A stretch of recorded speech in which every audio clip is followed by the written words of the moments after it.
of the visual and performing arts, whether they be in the band, whether they're not in the band, whether they be in the orchestra or not in the orchestra, or whether they be in the choir or not in the choir, or whether they be an artist in the supreme sense or not. So we're hoping that this course will lead more and more students into an art appreciation that will last for their lifetime.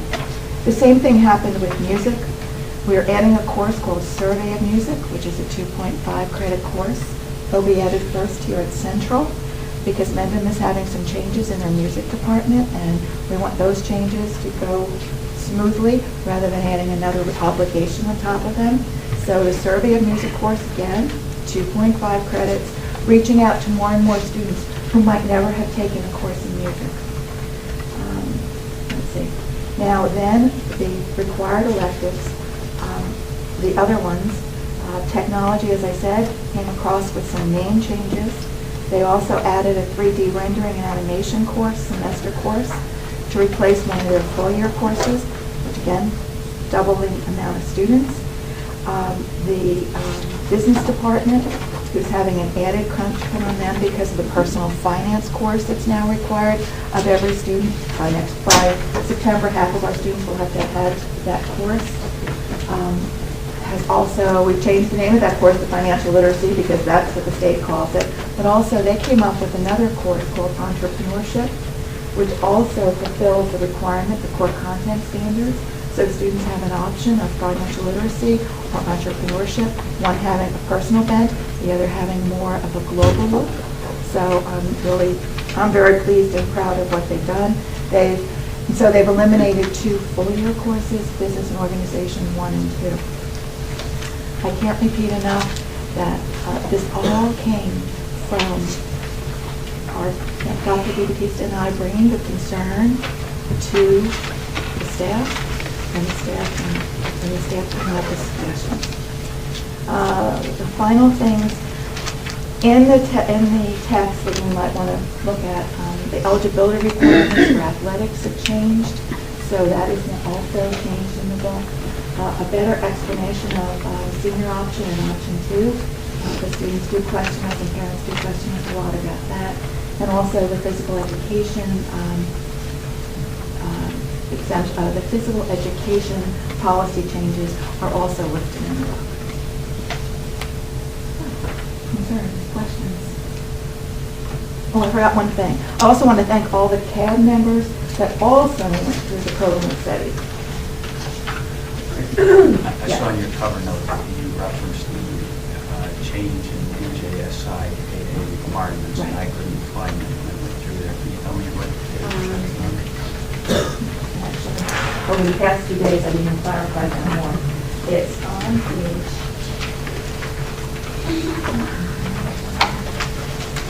71. Thank you. Page 71. It's a credit requirement and what the grades have to be. This was by both Kim and Kim. And in the past 2 days, we've added for the, right before you got this, we added for the classes, which makes it a little bit more detailed. Where was that? They added? Oh, we added,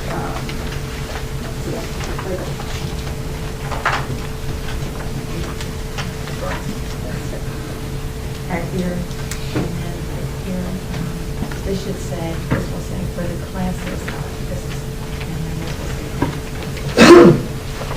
say. Because as we reread it for the 5th time, it became, okay, which classes are we really talking about? That was on page 71. We added the dates of the classes.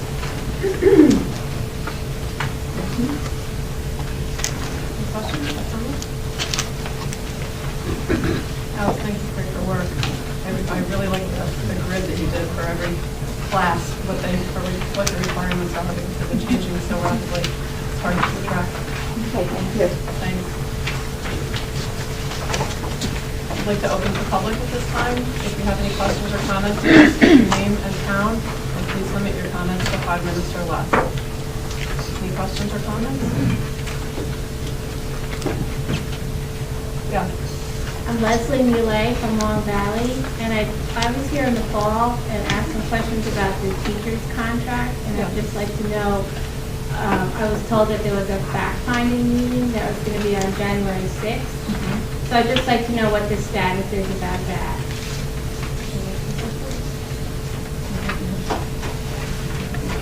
You can give a brief answer, I'm going to speak to it later. I think we were hopeful that we would reach an agreement, but we were not able to do that, and so we will continue with the fact-finding process. So what is that process? What happens now? I believe a state-appointed fact finder will come in and do hearings and then write a report. And what does it mean to do a hearing? Is that something that the teachers union is involved with and the Board of Education? I believe that the fact finder speaks to both sides and looks at the budget and spends time in the business office and gathers information from both sides. And how long has it been that they've been working with advertising? A year and a half. No. Without, There is under an existing contract. They've been working under the old contract for a year and a half. Okay, thank you. Thank you. Yes. Michelle Ricardella, Long Valley. Kristen, this trial or hearing, excuse me. Is that a cost to the taxpayers? Is it a cost to taxpayers? Yes, it is. And do you know what that cost is? I don't offhand. $1,500. Thank you. Yes. Mike Caprino, negotiator for the association. I just want to say that, in response to your question about how it went the other night, we were very dismayed by the fact that when a suggestion came across from the fact finder, and we sent our response back, that before we heard back from the fact finder, we people were out in the parking lot on the way home. So yes, we did pay for that fact finder. We could have stayed a little while longer and discussed a little more, I would think. We were dismayed by that.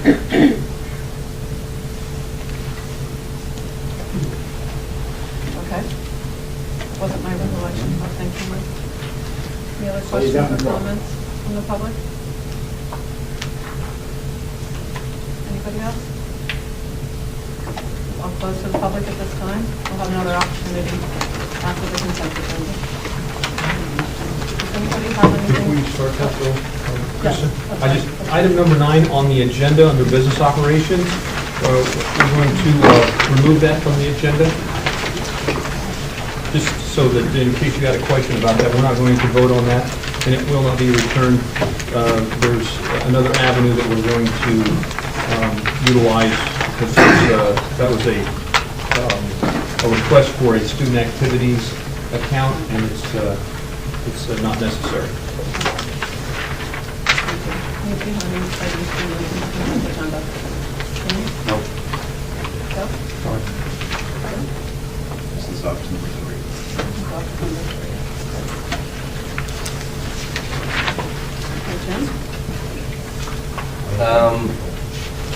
Revised business personnel number 12.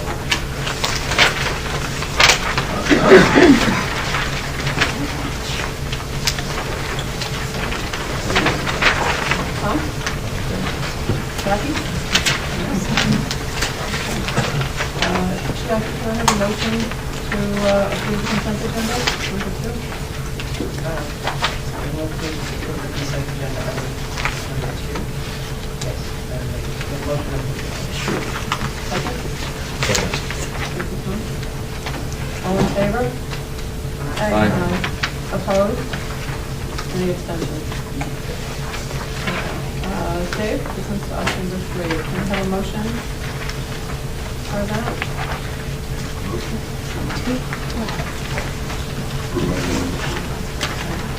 Second.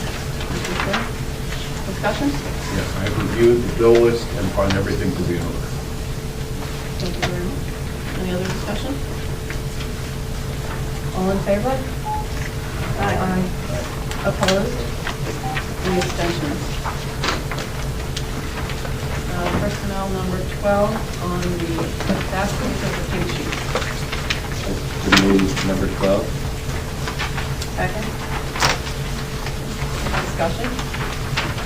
Yeah, this kind of shocked me, but I would like to thank Vincent Giannetti for all the years of service that he gave this board. We're going to miss a great teacher.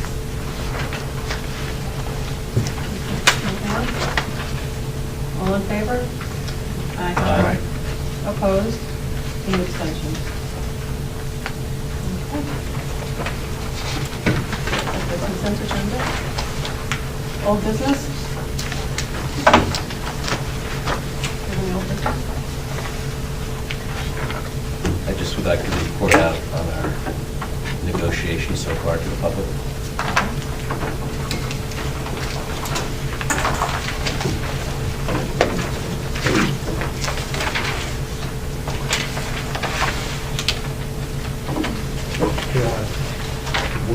Board members have a copy of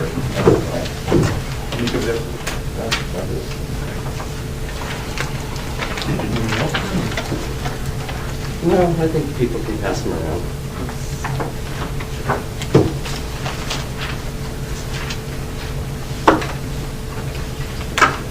I'd like to read into the minutes a memo dated January 10th, 2011, a message from the West Morris Regional High School District's Negotiation Committee. The West Morris Regional High School District Negotiating Committee and the WMREA negotiating team have met frequently with the objective of ratifying a new contract that honors the goals and objectives of the Board of Education, the membership of the WMREA, tax-paying public. Such a contract would be cognizant of our current economic climate and the budget realities that encompass the state-mandated 2% cap. We were hopeful that an agreement would be reached at our January 6, 2011 session, but this was not the outcome. While the WMR HSD Negotiating Committee has met with the WMREA at every request, a major stumbling block remains the pharmacy and dental package. In order to put together a fiscally sound and responsible economic package, the WMR HSD Negotiating Committee has assembled a plan that would create significant savings to the district. However, the WMREA has declined to move away from the existing plans and vendors. The process now moves to fact-finding, a review hearing run by the state of New Jersey, subject to the state scheduling and timetable. We have been informed that the fact-finding process might not be completed before September 2011. The WMR HSD Negotiating Committee acknowledges this lengthy process. In the interim, the Negotiations Committee will make itself available for further meetings with the WMREA in an attempt to arrive at a consensus on the terms of a new contract. We thank our outstanding teachers and staff for their professionalism and patience. We also thank our students, their parents, and the public as we work towards a resolution.